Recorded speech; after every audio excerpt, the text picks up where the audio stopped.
This is a production of KMmedia.pro.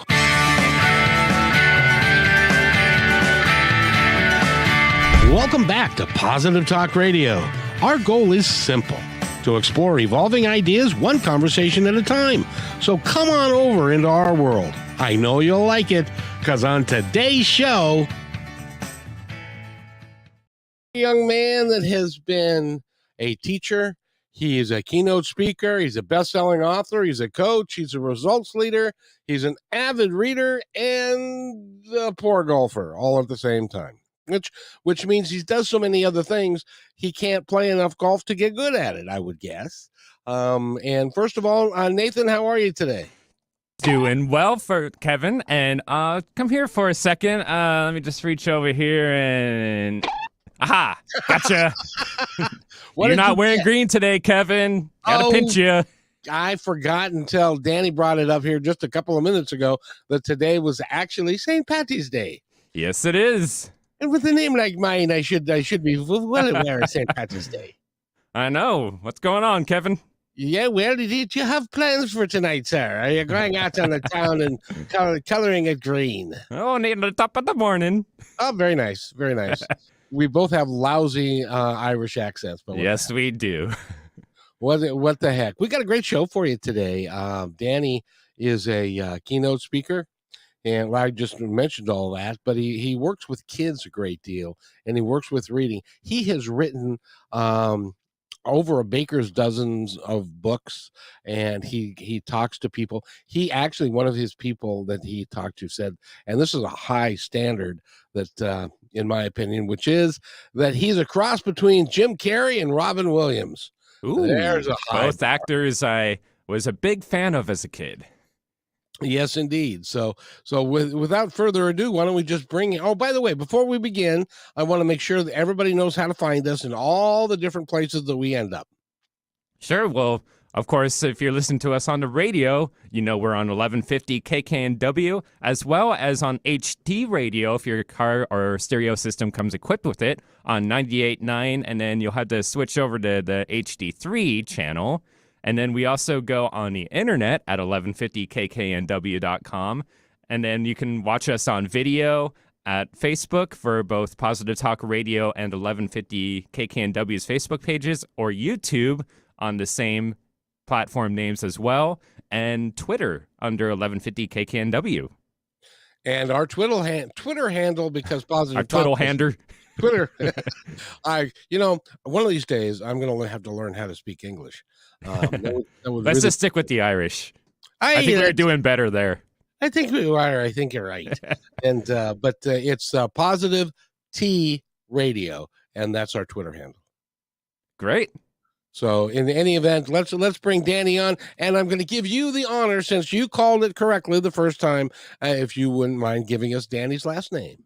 Sure. Here is Dr. Danny Brassell. Still learning here. You did it. Danny, how are you? Fantastic. Thanks for having me on, Kevin and Nathan. I really appreciate all that you do. We need a lot more positivity in the world. Well, thank you so much. And we appreciate you because you are working with a demographic that needs a tremendous amount of help and guidance, and you work with kids a great deal. Yeah, I do all kinds of different things right now, and I have 4 major projects going on at once. I can't figure out what I'm going to do with my life yet, Kevin. My life mission is to bring the joy back into education and workplace, and so I do that. There's 4 different projects that I have on the stove at the same time. First of all, like you said, I'm a keynote speaker. I go all around the world, basically pumping up teachers and principals, trying to convince them not to quit because it's a tough world out there nowadays. Secondly, I have the world's leading reading engagement program online, which basically in 2 months teaches parents how to get their kids excited about reading, because the more excited we get kids to read, the more likely they are to read, and the more they read, the better they get. Third, I've been coaching business owners, entrepreneurs, executives how to create amazing presentations that help sell their ideas or their products or whatever that they want, whatever the next step is they want the audience to take.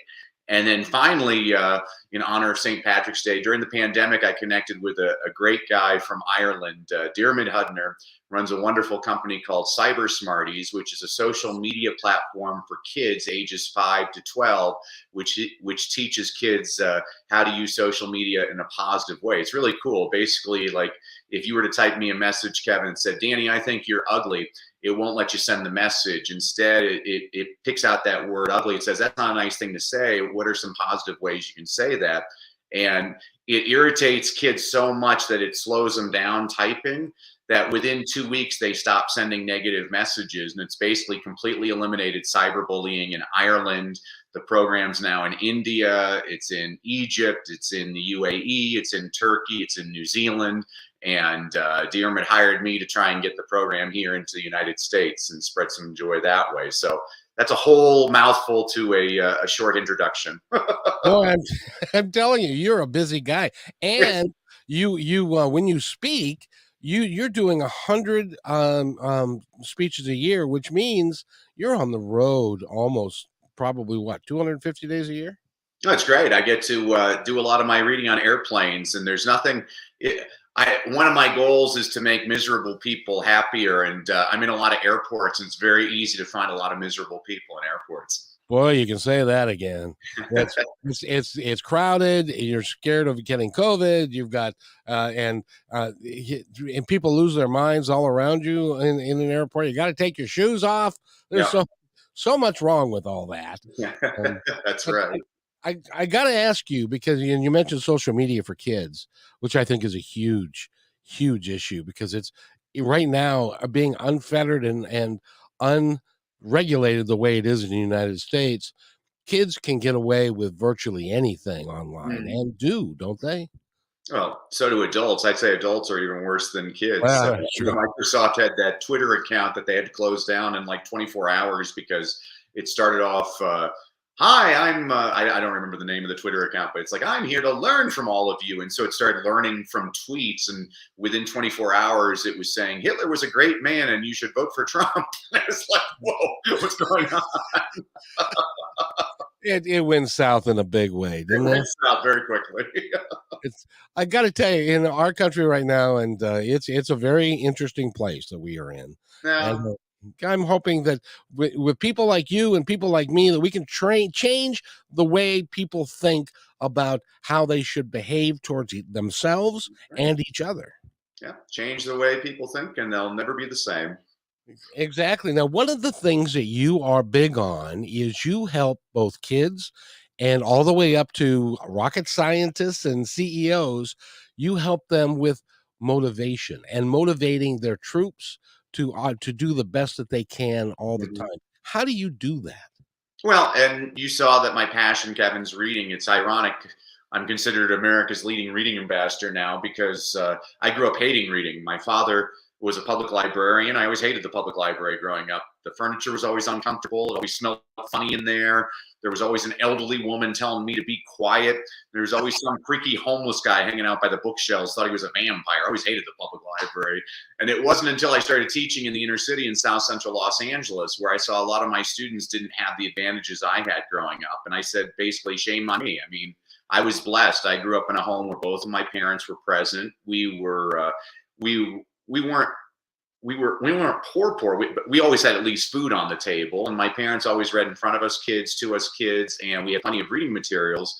And it made reading a passion of mine. And that's really what I try to show people is, I know I've read about plenty of readers that don't necessarily become effective leaders, but I've never read about an effective leader in any field that's not also an avid reader. And so really one of the best ways to motivate people is words from one of my mentors growing up, Charlie Tremendous Jones, who used to say, you're the same today as you will be in 5 years, except for two things, the books you read and the people you meet. So make sure to surround yourself with people that lift you up and make sure to feed your mind with lots of real positive books. And so that's what I try to impart on all of my audiences.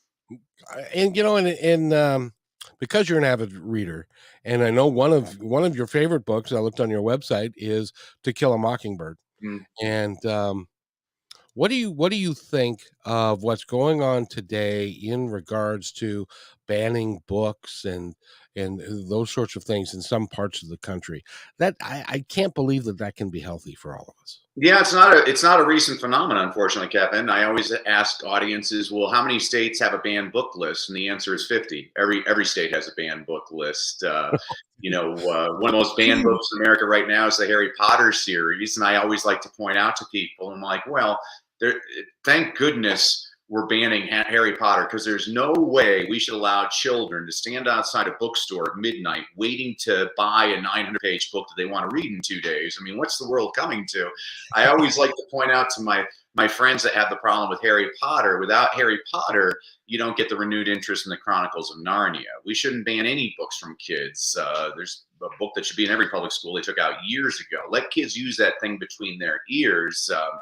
That's really one of the biggest problems I see in schools, Kevin, is, I think schools do an adequate job of teaching kids how to read. But the question I always ask people is, what good is it teaching a kid how to read if they never want to read?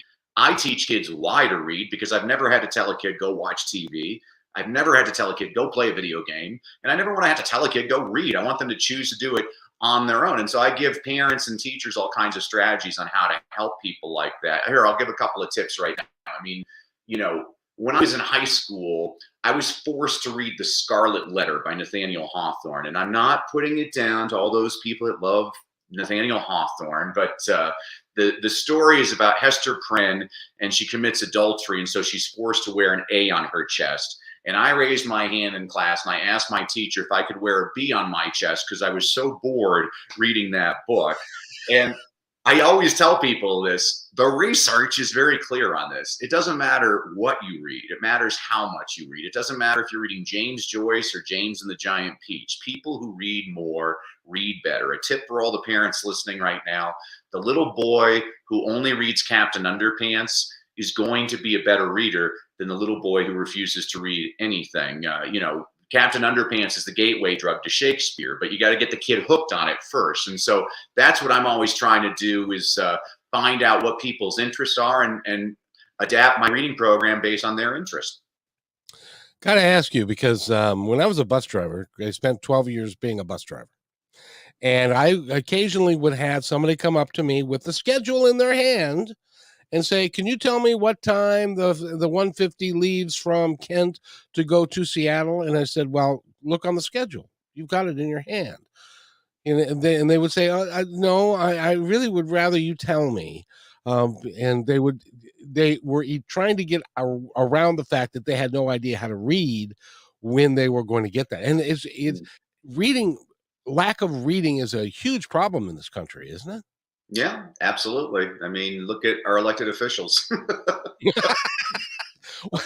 Well, it always kills me that they can put out a bill that is a foot thick, and it's thousands of pages, and they say this is a good bill, but they've never read it. Yeah.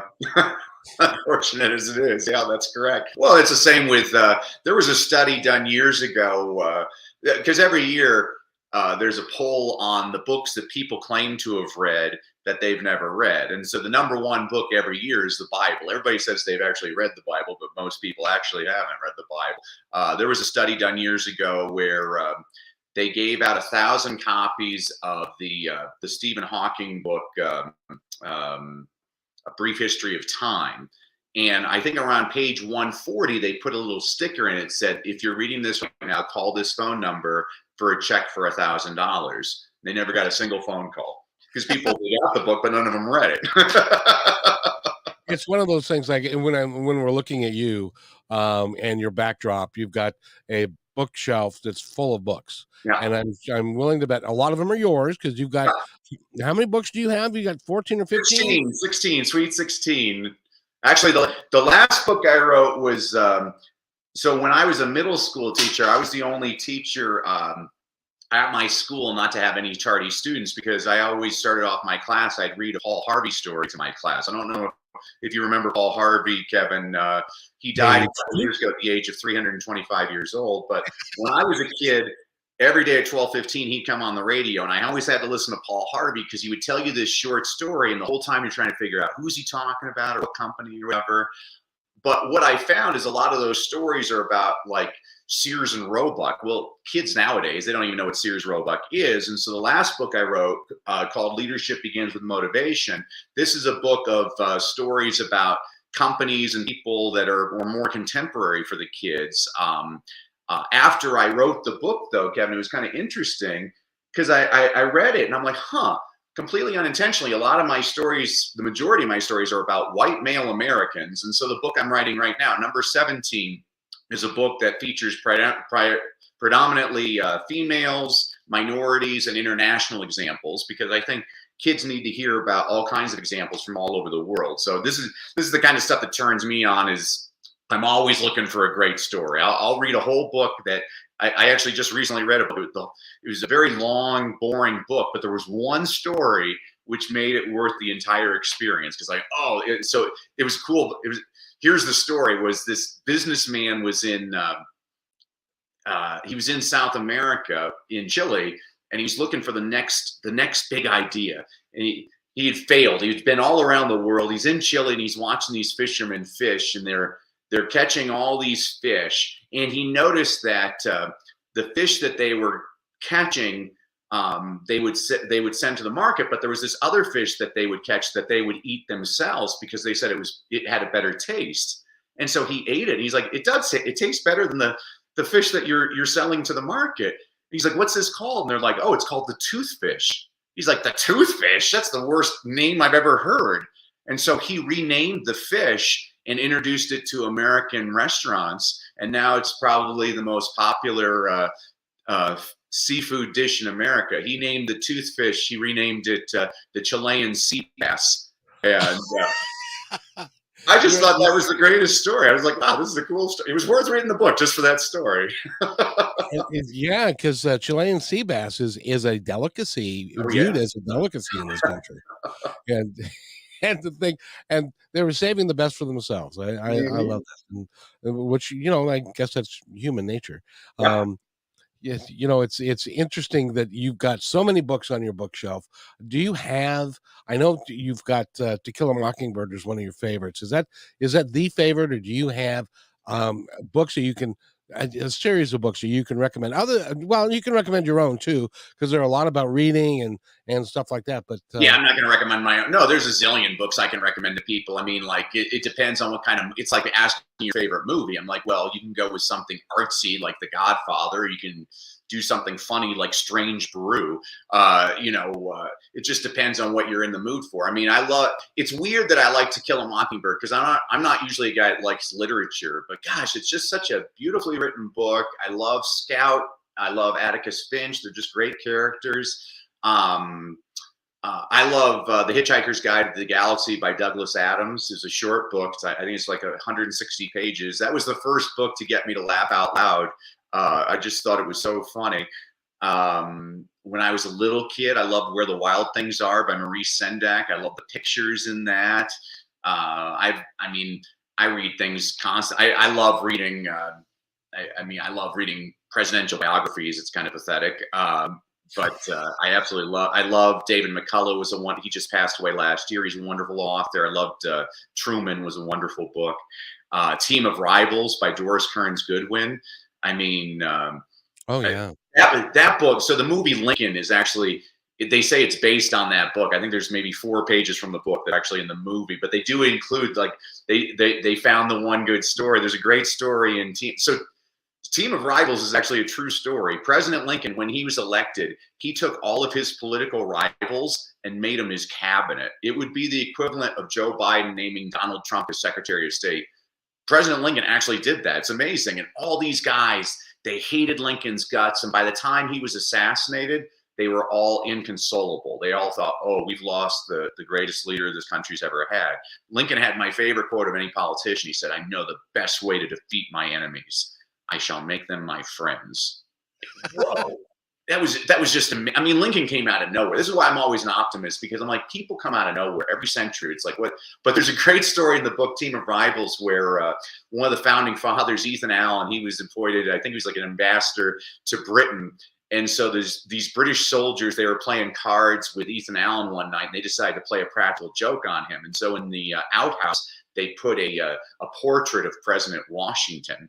And so they're playing cards all night. They're giving him lots of coffee so that he'll have to do a number 2 eventually. So Ethan Allen finally goes out to the outhouse, and he comes back, and the British officers are snickering. They're like, "Did you see the portrait of George Washington hanging in the outhouse?" And Ethan Allen says, "Why, yes." And the British soldiers were taken aback. They're like, "Well, didn't that insult you?" And he said, "Why, not at all. I mean, every American knows the sight of George Washington just scares the crap out of the British." And how do you? So Lincoln would tell these stories during cabinet meetings during the Civil War when there was a lot of tension. I'm like, how do you not love a leader like that who can just crack? I mean, it's like President Reagan. I read about President Reagan all the time, the stories that he could tell. I'm like, wow, I just love storytellers. So that's the kind of book I'm always looking for, is like, give me a great story and you'll hook me. I'm reading a whole bunch of books right now, and yeah, again, if it has one good story, I'll stick with it. That's really amazing. And how do you have time to read? I mean, is it because you're sitting on airplanes all the time? Well, I always love it because parents will tell me, "Oh, I have no time to read." I'm like, "Oh yeah, I mean, who has time to read after you have a couple of beers, go out shopping, watch the game on TV? I mean, who has time to read?" I have a friend who's a time management expert, and I always give him a hard time. I'm like, "Well, there's really no such thing as time management. There's only priority management." I mean, Harvard did a study. They found 100 years ago, people only had 24 hours in their day as well.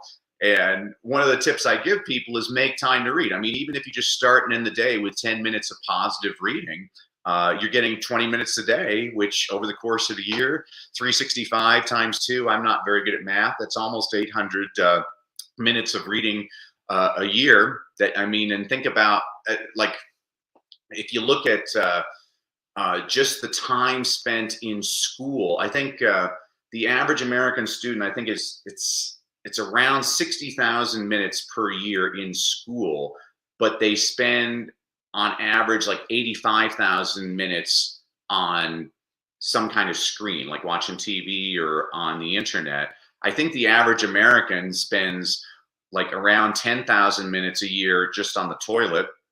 One of the tips I give people is, we'll put some reading materials next to your toilet. You might as well make it productive while you're on the toilet. So again, I'm always trying to figure out, well, how do I incorporate reading to make it into a positive habit for people? I mean, here's a tip I give parents. A lot of parents will say, "Oh, I have nothing to read at home." You know, I'll work with a lot of parents in impoverished areas. I'm like, oh, you do have something to read at home. President Bush Sr. over 30 years ago signed a very important law in the United States that said every television set in America that is sold has to have closed captioning. So one of the tips I give parents is turn on the closed captioning. And parents will say, "Well, wait a second. If the show's in English and the subtitles are in English, what good does that do?" I'm like, "Well, that's a fair point, but let me make a point.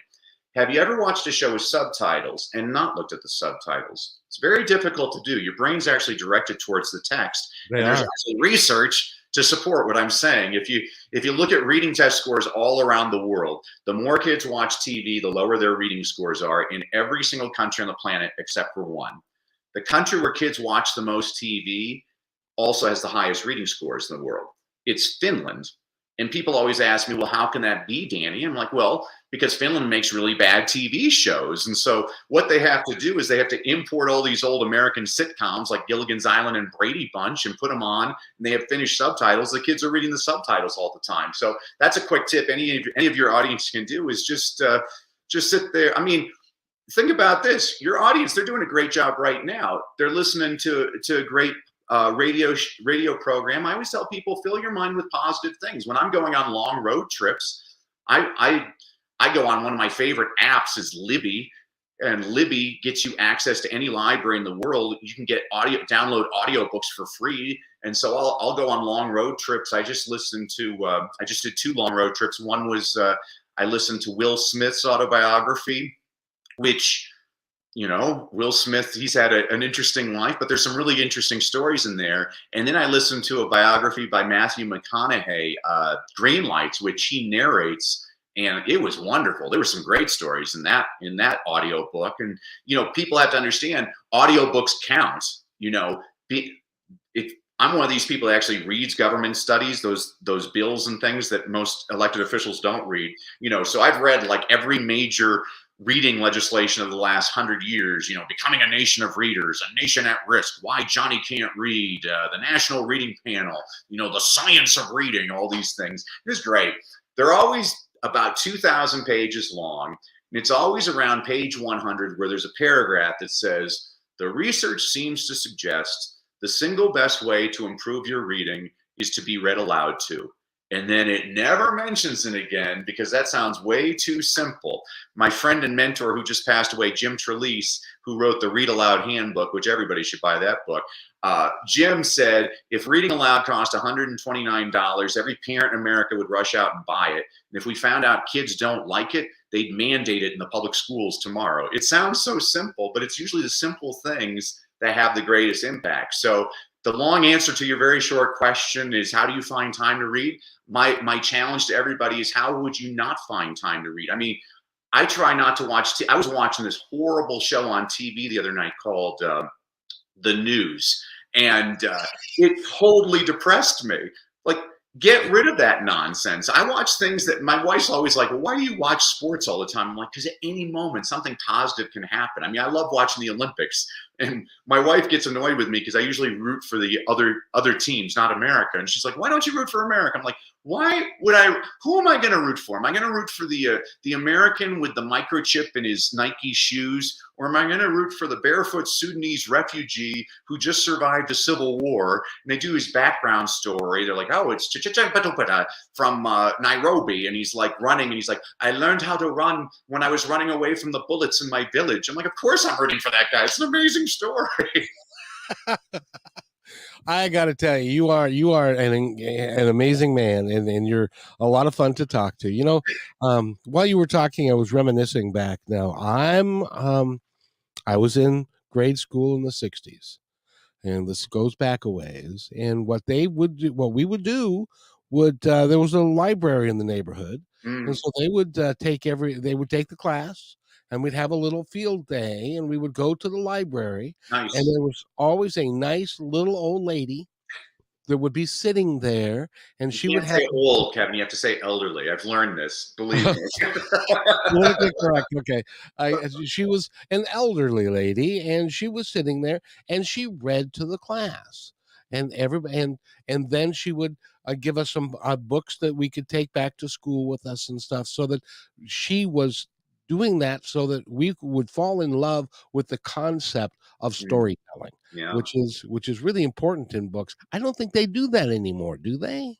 Yeah, no, I mean, I think, I've asked literally probably over 100,000 people, how did you learn how to read, Kevin? And I've never once had a person say, oh, the way I learned how to read, my grandma, Nana, she had this rocking chair, and she'd sit me on her lap, and she'd have a book in her hand, and we'd rock back and forth, back and forth, back and forth. And Nana would smile at me, and she'd point to the words on the page and say, alligator, ball. No, I've never heard a person say that's how they learned how to read. What I always hear are those types of stories, Kevin, where you had just some special person in your life, a relative or a librarian or a coach that would take the time to read aloud to you some great story. I mean, that's what, I think about it. My dad always gives me a hard time about being so into reading now, because I hated reading books. But like growing up, my dad would read me stories about like the founding fathers and politicians and famous people. And my mom, when we were washing and drying dishes, she was always reading stories to us, or the newspaper or something. And I really think that that's a significant way, again, the skill of people confuse the skill of reading with the habit of reading. Those are two very separate things. And to really refine your skill, you have to have the habit. But if you don't have the habit, then you have a skill that's just going to diminish over time. I mean, I have friends that graduated from Ivy League schools that like to brag to me that was the last time they opened up a book. I'm like, well, you're an idiot. And I have friends that are high school dropouts that are the most well-read people, and they're the most interesting people, by the way, talking about all these different ideas of different authors and things like that. I mean, that's what I want to listen to. And I constantly love these conversations with people saying, oh, have you read this? I'm like, no. And I'm like, oh, that's why I love Oprah. I mean, Oprah, I've never seen Oprah on her show say, oh, I just read this great book called Their Eyes Were Watching God. Here's what I want you to do at home. I want you to get out a piece of paper and a pen. I'd like you to write down the copyright date, the 3 main characters, the theme. I mean, my gosh. No, Oprah talks about books the way people talk about their favorite movies or their favorite sports team. She gets people excited about reading. The more excited you are to read, the more likely you are to read. The more you read, the better you get. And, back in the day, I had the opportunity to interview a guy by the name of Gary Zukav, who wrote Seed of the Soul. Mm-hmm. And of course, he was on Oprah's book club. That just being on Oprah's book club is what drove his sales and his notoriety into a wholly different place, because everybody recognized that she was doing a great thing. By the way, Danny, we got to take a break, but we're talking with Danny Brassell. Am I close? You got it. Perfect. Perfect. And go to DannyBrassell.com and you can find out all the information about him. I highly recommend, if you are a CEO and you're sitting in traffic, just finished your lunch and you're on your way back to the office, I highly recommend that you call Danny and book him to come and be a keynote speaker with your organization, because in looking at his reviews, it would be very helpful to you. And by the way, it'll make your business easier to run if you have a bunch of motivated employees that are motivated the right way. And Danny, we're going to take a break, and it's only a couple minutes, folks, so don't go anywhere. We'll be right back in just about 2 minutes. So thank you. And you're listening to Positive Talk Radio on KKNW 1150. Hey there. I'm excited that you're listening right now, and if you like what we're doing here, you're going to love PositiveTalkRadio.net. On PositiveTalkRadio.net, each show, which is recorded live, is packed with positive information, with real people discussing real issues, and positive solutions that can work for everyone. I hope that you'll join us on PositiveTalkRadio.net and listen to all 340-plus shows. I think it's worth your time. But then, that's just me. That's PositiveTalkRadio.net, your home for great progressive, positive podcasts.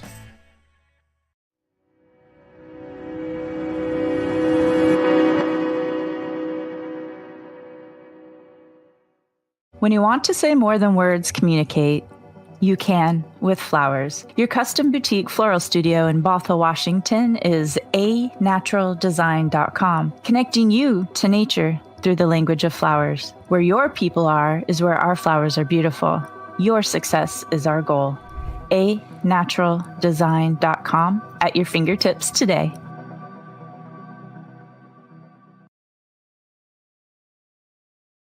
Hey, my friend. I'd really like to thank you for listening to the show today. As you may know, I started Positive Talk Radio way back in 2003. We were one of the first shows on KKNW. For 11 months, I was fortunate to be part of many lives, making a positive difference with great interviews and discussions, creating new thoughts and ideas. Sadly, for financial reasons, I had to terminate the show. Well, it took 18 years, but we're back better than ever. And not only on KKNW Monday, Wednesdays, and Fridays, but also podcasting with several inspiring channels with the same driving passion as the original. Please visit kmmedia.pro for complete information about all of these shows. In addition, if you feel called to keep positive programming on the air, you can join us by sponsoring the show and aligning yourself with our mission, which is nothing short of saving the planet and each other. Again, that's kmmedia.pro. I'll see you there. And welcome back to Positive Talk Radio. My name is Kevin McDonald. I get to be your host today, and I get to play with Danny Brassell. He is an extraordinarily gifted man that is a great speaker. He's an author. He's dedicated to creating joy everywhere he goes. and it really is fun. And that you are also a professional, so I'm kind of in awe of you and your and all of your gifts and what you do. So I hope I don't, like, I don't know, suck too badly. But You, anyway, you can be my pimp any day of the week, Kevin. I absolutely adore you. And how cool is that? That you got this positive media channel that's supporting you, and a florist. I'm like, wow, where's more joy than flowers, man? I was thinking of the old book Ferdinand, about the bull who refused to bullfight, that we wanted to smell the flowers. I'm like, there's some joy for you. You got a florist sponsor. You need to get like Baskin Robbins next. Get some ice cream and. no, there's a good idea. There's a good idea, and I'll go there. If I don't talk to the manager, I'll talk to the employee and get some ice cream while I'm there. There you go. I mean, go to Costco. If I was Roald Dahl today, I wouldn't do Charlie in the Chocolate Factory. It'd be Charlie in the Costco warehouse. I can get lost in there. I'm like, oh my gosh, this is like the greatest place on earth. I had a relative that got their Costco membership just so that they could have the samples at the end of the aisles. Oh, there you go. That they would go there every day for lunch and just have Love samples. it. I'm not allowed to say that though. But in any event, what do you think? You're an avid reader, and the books that you read are, as best as you can tell, the truth. How do you feel about what's going on today, when it is becoming, especially in the interweb, it's becoming like truth is a subjective experience depending upon who you're talking to? How do we get out from under that you know I had a brother once who told me that he was positive Obama was from Kenya Mm-hmm. because I read it on the internet. Yeah. And it's like, how do we get out of that and start talking about truth more? Well, this is what I really want to spur in everybody, is natural curiosity. I always tell people there's really no such thing as fake news. There's only people that rely on one news source. Just because it's on one source doesn't mean that this is a fact. You should educate yourself, and you do that by getting lots of different points of view. I mean, we don't have to agree with one another. That's never my intention. I actually prefer being around people that disagree with me. They're much more interesting.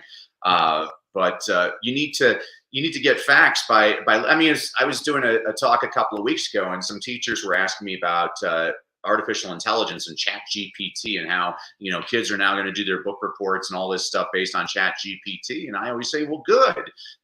We shouldn't fear technology. We need to embrace it and figure out how to use it to our benefit. I mean, this is the same argument's been going on for thousands of years. I mean, the Greeks used to argue, oh, there goes the neighborhood. They have to write things down. They can't even memorize it. We're going to start writing everything down. Well, now we're griping about Chat GPT, and I think Chat GPT is great, but just because you get it, it's getting all of its information off the internet. It's filled with grammatical errors and factual errors all the time, and so this is why you have to go to different sources of information. I used to teach history.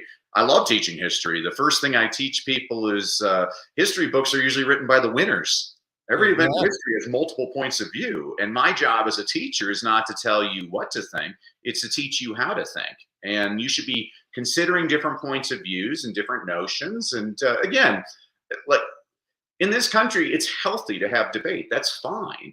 Where it's unhealthy is people are just rude to one another now. And so what I try to do is I try to give people some tips on how to be a little bit kinder to one another. I mean, one of the things I do now is when people cut me off on the interstate, I always say a prayer that they make it to the hospital on time.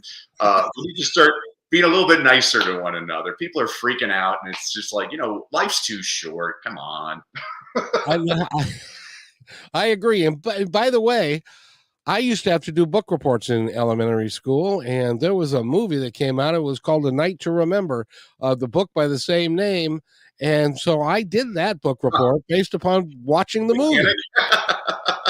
So I don't think it's any different now than it is. It's always, but at least they have to copy the stuff down and to read it to make sure that it makes some kind of sense. So maybe it's not such a horrible thing. Well, I was blessed when I was in seventh grade. My seventh grade reading teacher was a guy by the name of Will Hobbs, who's now a best-selling young adult author. He writes books that are especially popular with teenage boys, a lot of outdoor adventure books.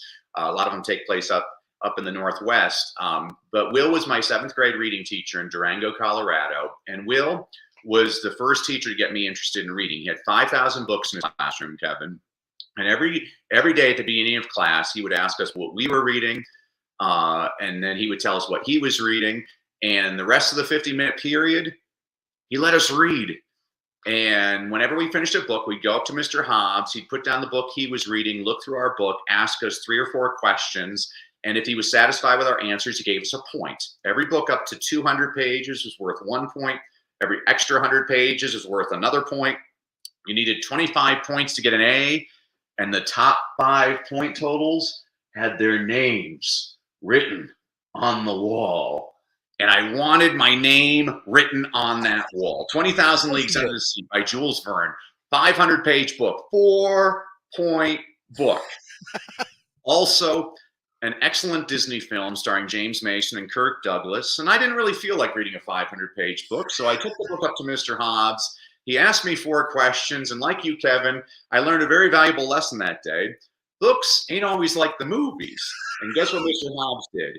He gave me the 4 points. And that's when I learned a great teaching strategy. Guilt works, because I read every word of every page of every book from that point forward. Wound up with 44 points, went well above and beyond what I had to do. He used the single greatest strategy I have ever seen a teacher use to get a kid interested in reading. He found out what I was interested in, which was football. And at least once a week, he'd come up to me with a book. He'd be like, "Hey, Danny, check out this book on John Elway. I know you'll like it." What are the odds I open up that book? In my experience with all age levels, 100%. Person might not read it, but they're going to open it. Also, in my experience, by the 4th time I do that with a person, they're going to try and read that book, because there's nothing more special than somebody that's important in your life, a teacher, a coach, a pastor, a parent, a buddy, saying, "You know what? I was thinking of you when I was reading this." And so it's those simple little things that, this is where I see that schools are just failing right now. Plus, we're in the 21st century, man. Like, we better start catching up, man. Like, things are completely different now. I was watching a 9th grade teacher, and she was giving these kids these worksheets that none of the kids wanted to do. And I just suggested to her, I said, why don't you have the kids work in groups and create like their own company, and they can create a company website. And I guarantee you, they'll accomplish 50 more educational objectives than what you're trying to teach. And they'll spend probably about 100 hours of their own personal time, because they're actually interested in the activity. Like, figure out what the kids are interested in. I was with a 3rd grader, and his teacher told me he didn't understand math. I'm like, really? Because the kid just told me every single statistic about Kobe Bryant. He understands math. Show him how to use it in a fun way. I mean, in this country, we're crazy. I mean, we graduate high school students, they understand calculus. They just don't understand how to balance a checkbook. I mean, I'm not saying calculus isn't important, but ask Congress if balancing a checkbook is an important thing. I mean, like, there are basic things that we need to get. And I guess I'm starting to sound more and more like an old guy. Well, no, because it's like when I was in again in elementary school, because I was in a private school that went to 8th grade, and we would have 2 classes in the same room. So we'd have 7th and 8th, 5th and 6th, and 7th and 8th were in the same. Well, when he was working with the 7th graders, or vice versa, and I would go over to the bookshelf, and there was something there called an encyclopedia. Now, if you don't know what an encyclopedia is, they used to have people that would actually walk around the neighborhood selling encyclopedia books for people to take and put them in their home. I don't even know that they make them anymore. Yeah, probably not. and so I would grab, like A or B or C, and I would, just sift through the whole thing. And I learned a ton about history and different things. And then I could determine what my own interests were of what I wanted to learn. And then I would go more in depth on those things and those people and those historical figures and all of that. It was very, very important.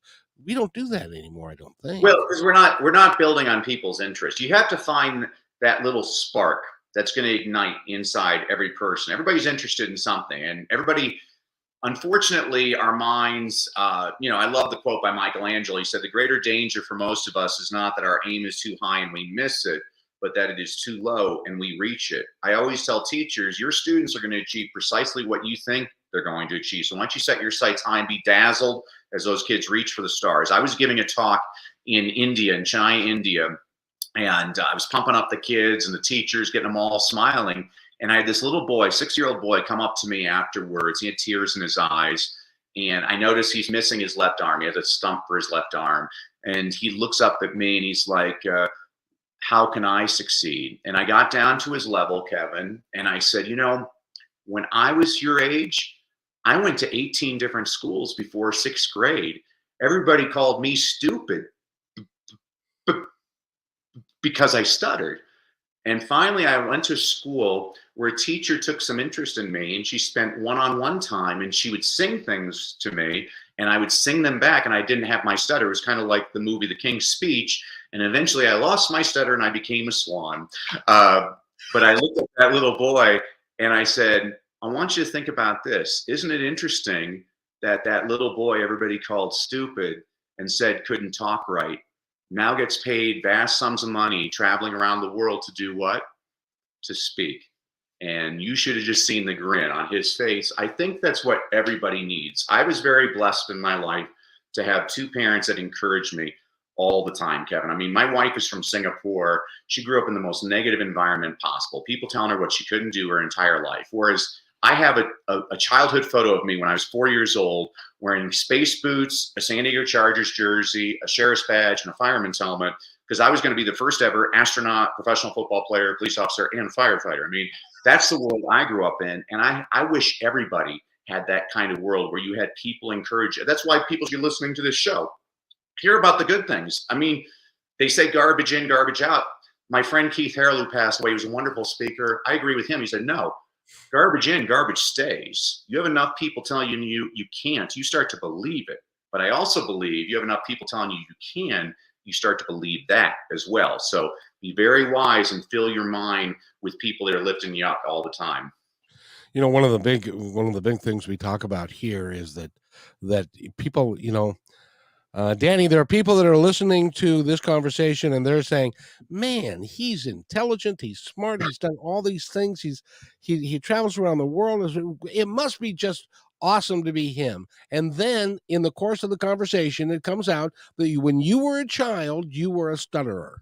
And now you're using your voice and to make a hell of a living. And we all have got that same thing going on. There are things about us as we're growing up that we don't think that we can overcome. And it's a matter of mindset. Your mindset was, screw that, I'm going to overcome this. And now I'm going to read and I'm going to do all these things. And so that is a lesson into and of by itself, that you can do all that you're doing. And even though you had one arm when you were growing up, or you were a stutterer, and it's amazing what you can accomplish if you. Well, absolutely, Kevin. I mean, even so Tuesday, what I do is usually once or twice a month, I work on Zoom with about 8 to 10 entrepreneurs and business owners. So these are people that aren't professional speakers.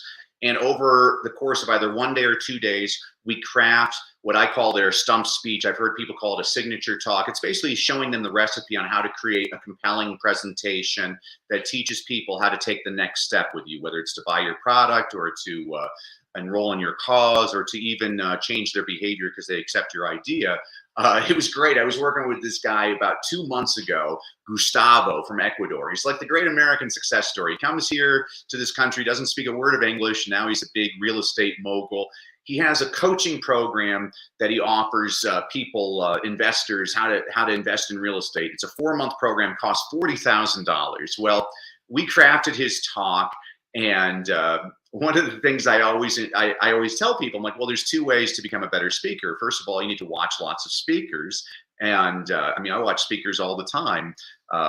One of the tips I give people is to watch award shows. I always watch the Academy Awards because people only have 45 seconds to give a speech. And I always want to see if the person gives a good speech. Now, most of them don't. Most of them will say, oh, thank you, God. Thank you, my agent, But every now and then you get somebody who gives a great speech. And I give the example last year, and unfortunately, I can't remember the gentleman's name.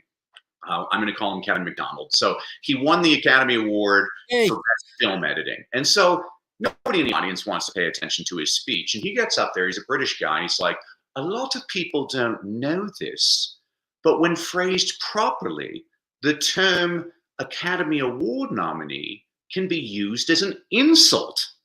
Well, now people are laughing and they're paying attention. And he says, for example, yesterday I got in an argument with my 17-year-old daughter, and she said, well, Academy Award nominee Kevin McDonald, and all of a sudden everybody in the audience is laughing. This guy, he gets off stage, Sandra Bullock wants to meet him, Brad Pitt wants to meet him. Like, that's the power of a good speech.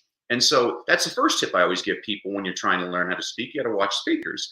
The second thing is you got to do the work. One of my mentors, Jim Rohn, used to say, you can't pay other people to do your push-ups. You got to practice. You got to go out there and speak to Rotary Club, Lions Club, Optimus Club, Kiwanis Club, speak to the elementary school, speak to the synagogue, to the church. Get out there, go on podcasts. And so Gustavo, he had a $40,000 offer. This is a pretty big ask for an audience. And that night he was going on a podcast and he said, should I practice? I'm like, absolutely. Make the pitch. Do it. Do it exactly the way we wrote it. So he calls me up the next day, Kevin. I need to start charging people a lot more for these seminars. He's all excited. He's like, Danny, I made the pitch last night. I'm like, did you sell any? He's like, 23. What? Kevin, I'm not a math major. Reading's my thing. I believe $40,000 times 23 is $920,000. He made almost $1 million on a podcast using a speech we had crafted that afternoon. And I love that. That guy did what most people don't do.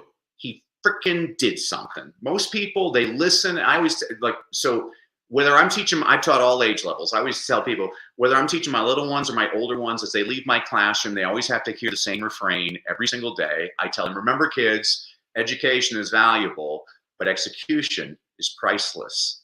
Knowledge is not power. Only applied knowledge is power. Knowing what the right thing to do and doing the right thing are two very different things. So go out into this world, do the right thing, and make this world a better place. Everybody has to hear that every single day from me. But you say it enough, kids start remembering that all the time. Like, it's like you can have all the books on the shelf you want, but if you don't read them, that's called shelf help, not self-help. You need to actually read the book, and then you have to apply the principles. So if there's one thing I want your listeners to do out there is when you're listening to Kevin's broadcast every week, take action. Take at least one item, one priority, and figure out how you can change a behavior.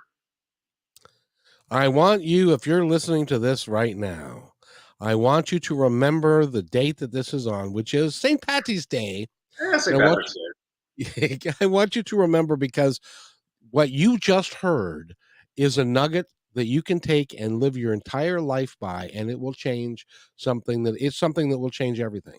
So if you want to listen to this again, go to positivetalkradio.net or YouTube and listen and look for Danny Brassell, and you will be, and give it to your friends, because it's somebody who's interested in changing their life, because what Danny just said is something that you can take every day, put it into your little back pocket and use it every day, and it will change your life if you want it to. Do you agree Well, that's with that? one thing you just reminded me, Kevin. I just so appreciate you having me today. I wanted to give everybody a couple of gifts for paying attention to me today. One of my mentors was Zig Ziglar, who's a wonderful speaker. You know everybody. Oh, well, Zig is great. Zig always said something which meant a lot to me. He said, motivation's like bathing. It's temporary. That's why we suggest you do it regularly. And so I can get everybody pumped up today, but I need to get you to stay in that positive frame of mind. So I want to give everybody a couple of freebies. So if you go to freegiftfromdanny.com, again, freegiftfromdanny.com, I'm going to give everybody two things. First of all, you'll all get a complimentary e-copy of my book, Read, Lead, and Succeed. This is a book I wrote for a school principal who was trying to keep his faculty and staff positively engaged. So I said, okay, I'll write you a book. So every week I give you a concept, an inspirational quote, an inspirational story, a book recommendation on a book you should read, but you're probably too lazy because you're an adult. So I also give you a children's picture book recommendation, demonstrates the same concept. You read that in 5 minutes.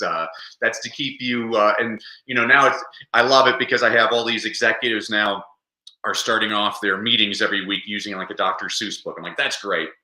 The second thing I'm going to give everybody is last summer I did a 5-day reading challenge online for about 700 families around the world, where every day for 1 hour for a week, I'm going to give you an hour's worth of ideas on ways to get your kids excited about reading. Because once again, the more excited we get kids to read, the more likely they are to read, and the more they read, the better they get. My reading habit program, in just over 2 months, we get kids to read more, read better, and most importantly, to read better. So if you just go to freegiftfromdanny.com, you'll get both of those goodies from me. And I just appreciate everything you do, Kevin. I always tell people you need to surround yourself with that positivity. Stay away. There's a great line in Harry Potter by J.K. Rowling. She says, "Don't let the muggles get you down." And I love that. There's people that they just love being miserable. And I'm so glad that person works at that toll booth. They're just a miserable human being and they need to be isolated from society. Keep yourself surrounded by the positives.